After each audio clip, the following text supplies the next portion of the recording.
I can't wait to check them out. Rachel, thank you so much for your time and for sharing your talents with us and for just having a conversation with me today. I appreciate you. So thanks for all you do. Thank you so much, Laurie. I appreciate you too. Have a wonderful day. You too. All right, you guys, that was Rachel Rambach. That was wonderful. I mean, my whole heart. I know I've always loved lullabies since I was a little kid. My family definitely loved music growing up. So I think that was something that hit home for me. So now, here to discuss the many ways we can all find psychological help right now in the palm of our hands, Dr. Stephen Schueller is the Executive Director of One Mind CyberGuide. He's also an Associate Professor of Psychological Science at the University of California, Irvine, and an internationally recognized leader in digital mental health. That's incredible, by the way. Martha Neary is the Project Manager for One Mind CyberGuide. Also, please feel free to post your questions for our guests at any time. Stephen and Martha, welcome to Brainwaves. I am so excited to talk with you guys. Thanks, Laurie. I'm so excited to talk with you, and I love your enthusiasm. Yeah. It's contagious. Oh, thank you. It's a lot of caffeine. How are you guys holding up this year? How are you doing today? It's been an interesting time, for sure. I could relate to Rachel. I have 3 kids that just turned 5 on Sunday, and they are, they're facing the challenges of not going out and seeing their friends and living in this new world we're in. So definitely, I think that, trying to figure out better ways in which we can connect with people through technology and find support through technology is something I've been thinking a lot about recently, both personally and professionally. Yeah, that definitely makes a lot of sense, especially like we were kind of mentioning before with Rachel and just about her kids and how they're adapting. Knowing, even having a birthday during quarantine and during the lockdown, I'm sure was definitely a rug swept out from underneath them. Do you think they noticed a little bit of a change? They definitely noticed a change, but we had 2 Zoom birthday parties, one for their friends and one for families, and they got to play pin the tail on the donkey virtually with their cousin. And so I think it's, just trying to figure out how we can do the sort of supportive things, the healthy things, the connecting things that we know we need to do in life, and do that through technology. And I think that, professionally, a lot of the work that we do in digital mental health is very similar ideas. Absolutely. You sound like an incredible dad. That's very sweet. I try. Martha, how are you doing?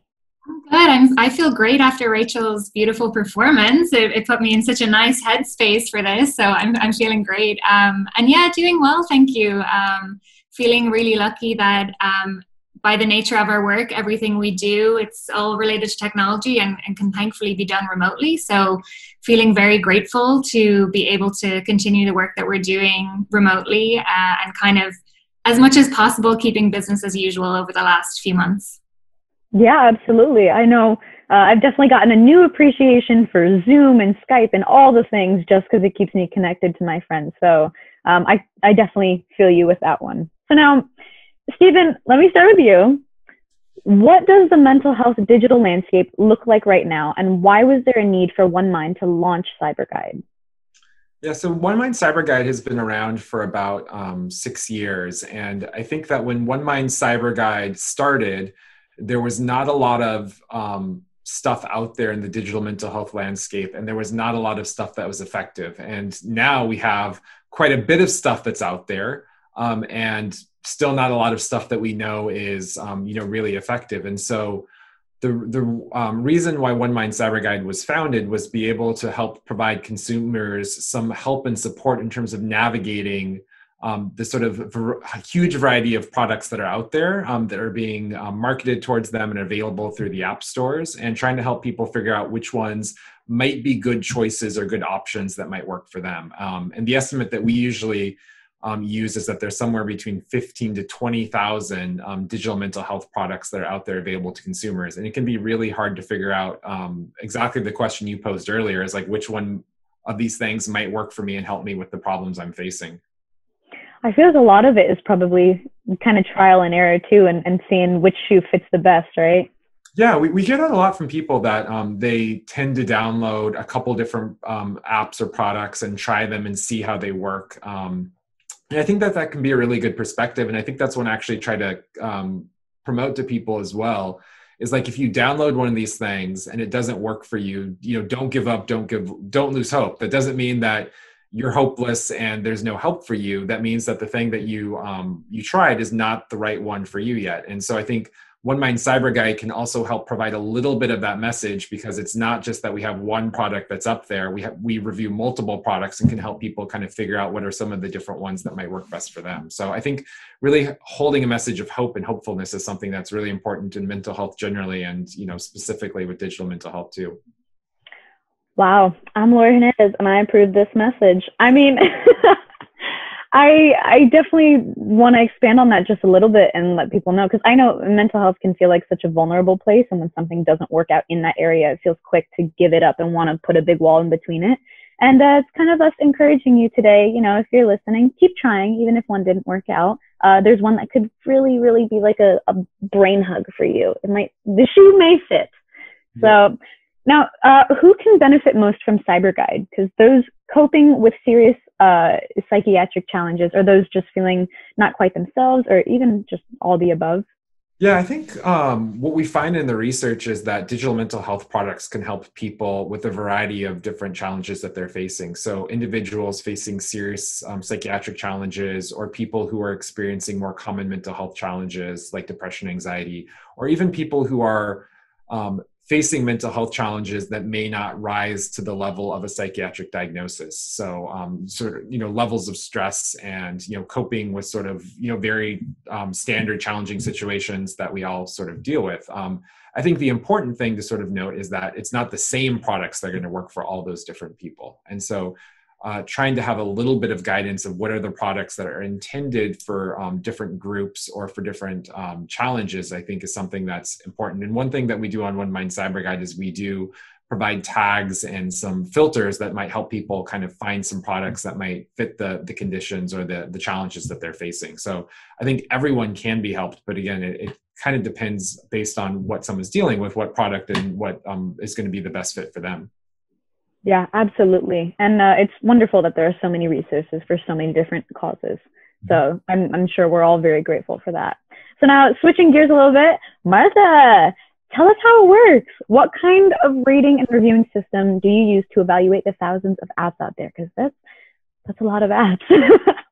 It's a great question. So when we find mental health apps, which we do through regular searches of the app stores, as well as staying on top of research that's coming out on different mental health apps, we review on 3 different metrics. So the first metric we look at is what we refer to as our credibility rating scale. And the credibility metric really looks at the research behind a product and the development processes. So we're looking at direct research for the product, as well as evidence-based practices, and looking at kind of how rigorous was the development process for this app. Really trying to answer the question of how likely is it that this app might actually work. The second metric we review on is user experience. So this is really getting at more like how fun, engaging, easy to use is the app. Really trying to answer the question of, will I actually use this app? I think, regardless of how credible a product is, there needs to be some level of kind of enjoyment or at least engagement in using an app that can really impact people's sustained use of the product. And finally, we look at transparency of privacy policies. So we really believe that developers should be as transparent as possible with what actually happens to a user's data when it's entered into the app. So we do a review of privacy policies, and this is really trying to answer the question of, what actually happens to my data when I enter it into the app. So they're the 3 main rating scales that we use. We also have some professional reviews of products. So we have an expert or a professional in a relevant field use the app, download it for a while, and write sort of a more narrative review of the app, talking about the pros and cons of the app and talking a little bit about the recommendations for use. Yeah, I think that last part's really critical because, with a lot of these products, they don't come with instruction manuals. So, it doesn't, you need to figure out ways to kind of help, use these tools in your life, and a professional can help, really sort that out. And so those professional reviews can really provide some additional context on how these tools might be useful for you. Absolutely. I also think even from a consumer standpoint, listening, that you guys are really looking into security and making sure that, the information that's put in is secure. And also looking at where it's going and trying to kind of clear that up. I know that's been a therapy topic for me. It was like, I'm scared to share information with you because it's very personal. So it's good to know that that's being talked about and being acknowledged.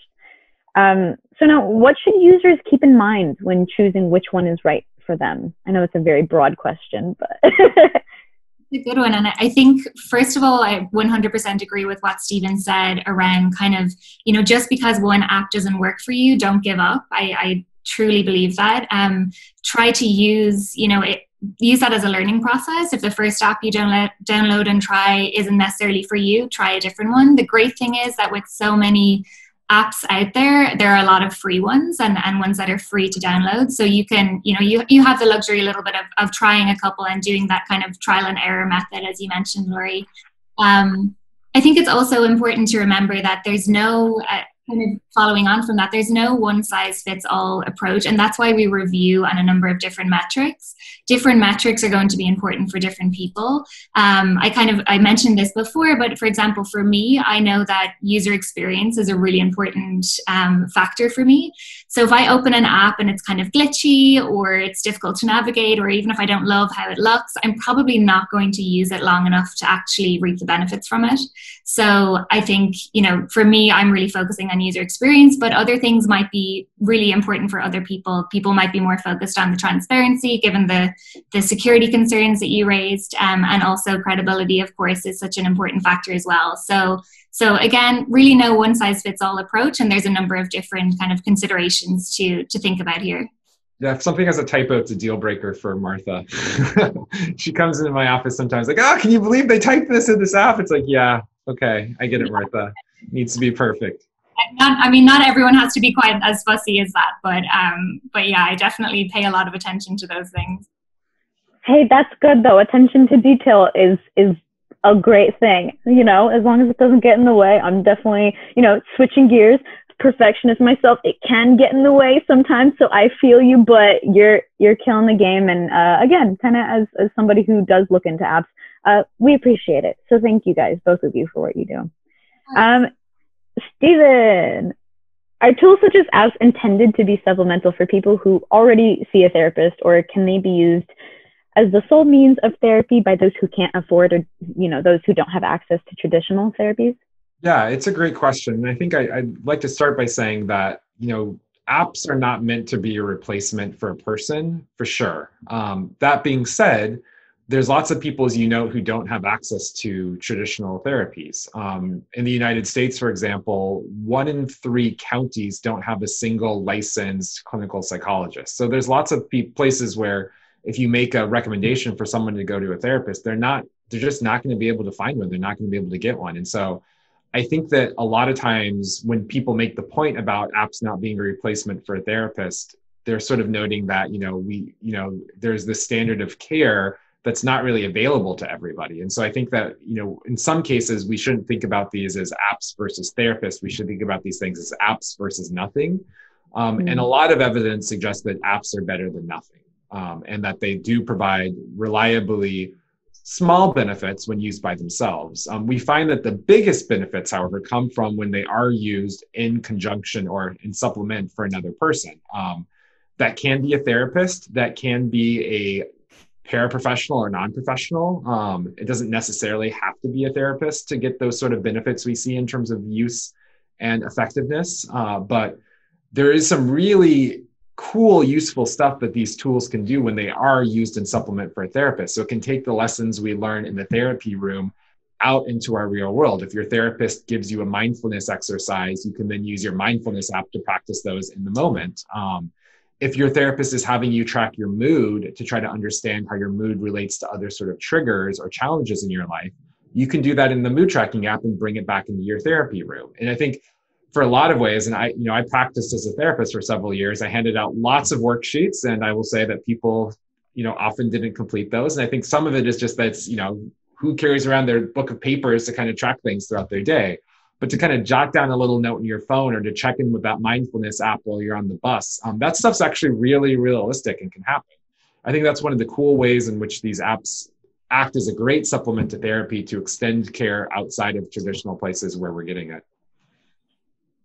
Yeah, I can definitely relate to that, especially in the sense that I've had it to where, and this is still kind of homework for me, but in the sense that if I start to panic, or I don't know, let's say my fight or flight response kicks in and everything starts to freak out, my therapist was like, okay, why don't we find some like meditation apps, or they even have them on YouTube, like something that can pull your feet back into the ground. And that was kind of homework for me. So having apps that I felt were like a safety net, like now I see them kind of as a toolbox that I can run to. It has been so extremely helpful. And, you know, to those listening, I encourage you just to find something that works. Don't give up. I know we keep kind of repeating that, but it's really important to be persistent because you matter and we care about you. Yeah, I agree. And that point you made about a toolbox, I think what we hear from a lot of people who get benefit from these tools is that they've kind of created their own toolbox on their phone. And I love the toolbox metaphor because, you know, when you open up your toolbox, there's not just a hammer in there. There's a hammer, there's a screwdriver, there's a measuring tape. And so in the same way, we see people download kind of a couple different apps that might help them at different points for different things that they're dealing with. And I think that, you know, it's not just that not every app works for everybody. And so you need to find the one that works for you, but not every app is going to help all the different challenges you face. And so there might be kind of a collection, a toolbox that kind of shows up on your phone eventually to help you cope with the different things you might deal with in your day-to-day life.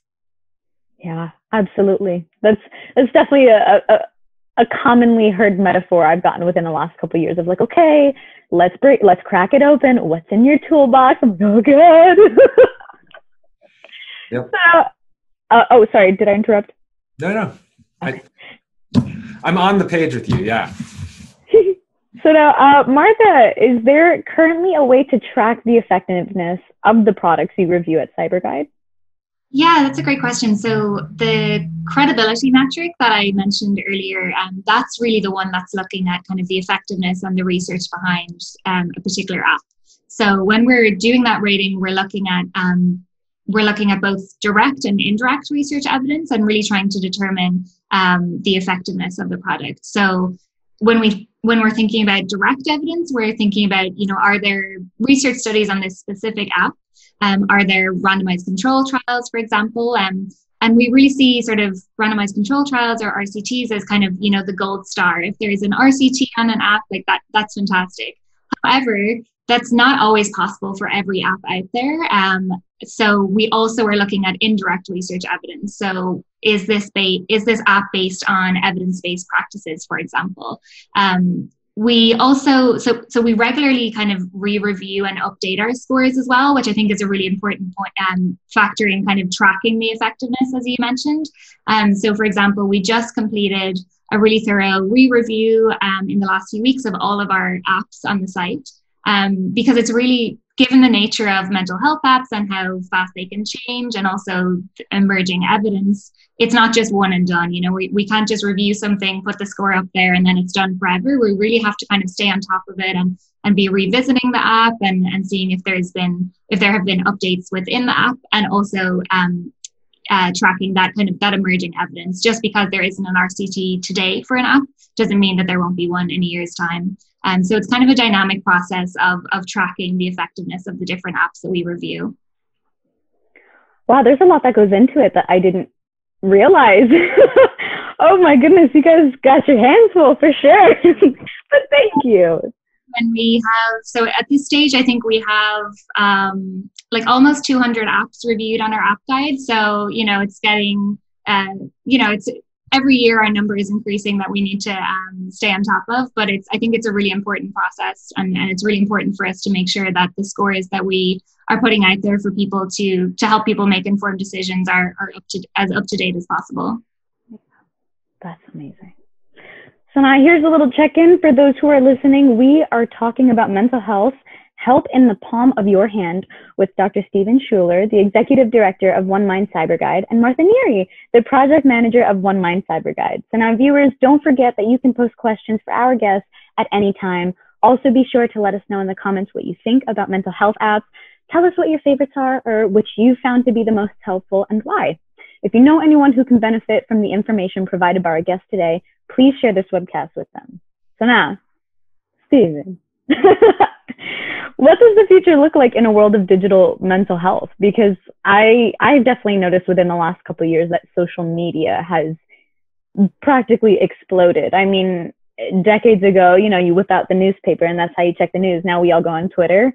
So yeah, I guess in terms of mental health apps and how that plays into everybody's daily life. Yeah, I think one thing that's really going to be exciting about the future is how to think about how to bring digital mental health support into the places where people, you know, are typically going. So, you know, right now you go download a mental health app and you have to find it. But what if that mental health app or that mental health support came to you? Is there ways that we can use platforms like, you know, Instagram and Twitter to be more supportive and more outreaching, you know, be a positive mental health experience for people? And I think that that's, you know, something that's a really exciting sort of future direction. I think on another aspect is one of the big disappointments I have with digital mental health in general is that the engagement is poor. A lot of these products, you know, to go to Martha's point earlier about user engagement, are boring, they're static, they're, you know, they're not really, you know, fun, and, you know, people don't really want to use them. And so I think like trying to increase the stickiness of these products, make them more like games and engaging. I think that's something that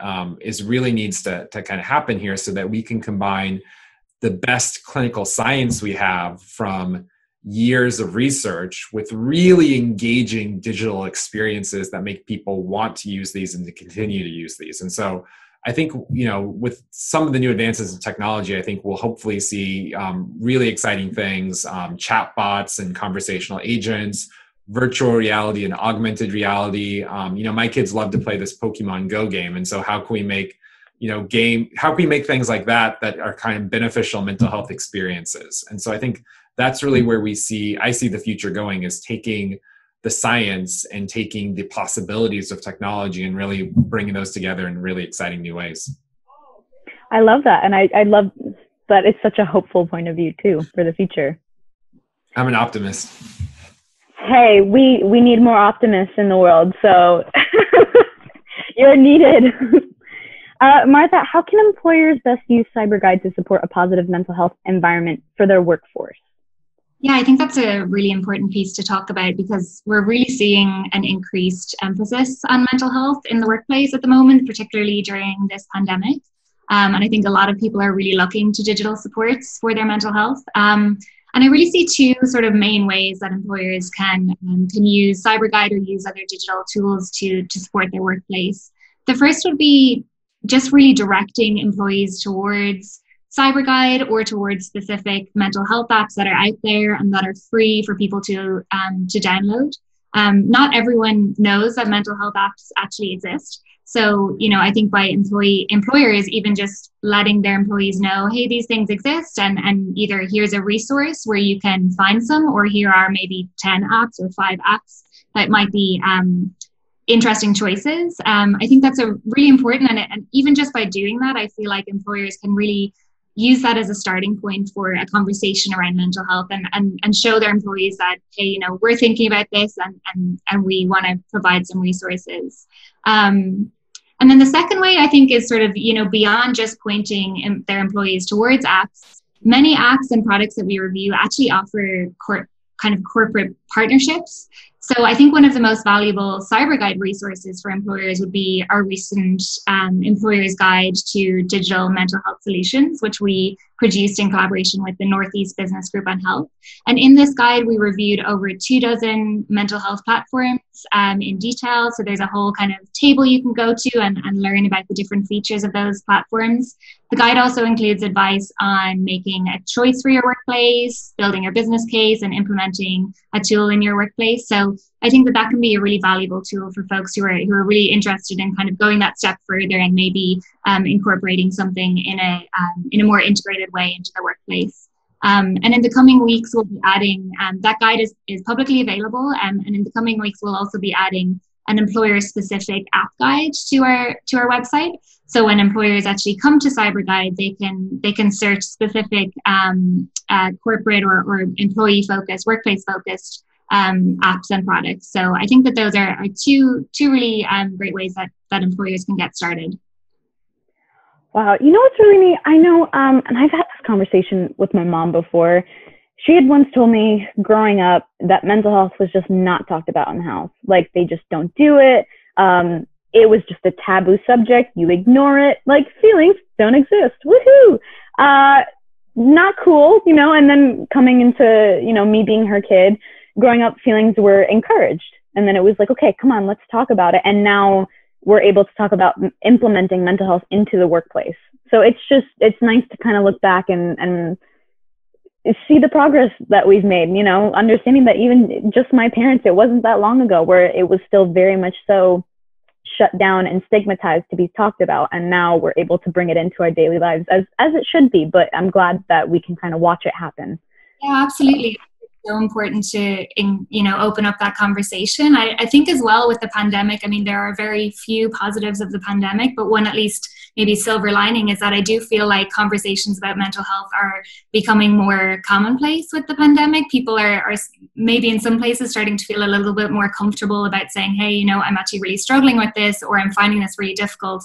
And I think that we can kind of, you know, we should kind of capitalize on that in a way and really have that as to encourage people to continue even after the pandemic, you know, continue that conversation and continue being open about your feelings or what you're struggling with or what your challenges are, because I think it's such an important point to get people the care and the support that they need. Absolutely. There's hidden gems in vulnerability. Yay. So now as my last parting question for both of you, what words of encouragement do you have for anyone looking to find affordable, safe, and effective tools and solutions online, especially now? Yeah, I guess I can jump in and say, I think, you know, just to kind of reiterate what we've already talked about, to, you know, don't give up, I really feel like is the big message that's coming from our conversation today. And, you know, help is out there. And again, just to really want to reiterate the point of, you know, don't be discouraged if you download an app and you try it and it's not for you. People are interested in all kinds of different things. Some people love meditation apps. Some people love apps that have a more kind of gamified component. So with so many options out there, I really think there is something for everyone. So don't be discouraged. And another kind of point is that I would really encourage people to actually talk to their providers or their therapists about apps. I think, you know, if you're listening today or you're considering using a mental health app, bring that up with your provider or your therapist if you see one. And they may have their own suggestions as to apps that might work for you, and they can really help you, you know, figure this out, and you can make it a collaborative process between you and your provider. So again, just I guess and it kind of relates to the point of just opening up the conversation and trying to, you know, get as many voices into your decision-making process as possible. Yeah, I think those are great points, Martha. And so it's hard to say something that expands on that. So I'll just kind of add, you know, mental health is a journey. And on that journey, you need a lot of different tools to kind of help you get through it. And so I think, you know, CyberGuide is a way to kind of provide a packing list for that journey, to bring some different tools into your toolbox. I love that metaphor. And so I'm just going to stick with it in this broadcast. But I think, you know, trying to find some different things that are going to really help you cope with, you know, what you're going through, and that, you know, progress isn't linear, and that doesn't mean it's not progress. And so really having a message of hope that, you know, building these skills and gaining the support that can happen through digital tools can really help you kind of continue to improve and, you know, build the skills you need to face these challenges. And it may not always feel like you're moving in that direction, but again, to stay hopeful and to remember that progress isn't always linear. Wow, you two are awesome. Holy moly. Just thank you so much for talking with me today, and just for being so optimistic and so hopeful while sharing truth with everybody listening today. I think, you know, truth and facts and ways to help other people are really nice foundations to lean on, especially in the chaos that is the 2020 pandemic. So know that you're appreciated, and I'm sure those listening feel that way too. And thanks for your advocacy and your enthusiasm. I mean, I think we need a lot of different people here to kind of help what we're trying to do. And it's wonderful to have folks like you out there spreading the message too. Oh, thank you so much. So now, viewers, thank you too for tuning in and listening. You can post questions on onemind.org/brainwaves. For more information on digital therapies and mental health apps, visit onemind.org/cyberguide. Thank you so much. Stay safe and have a wonderful day. Thank you.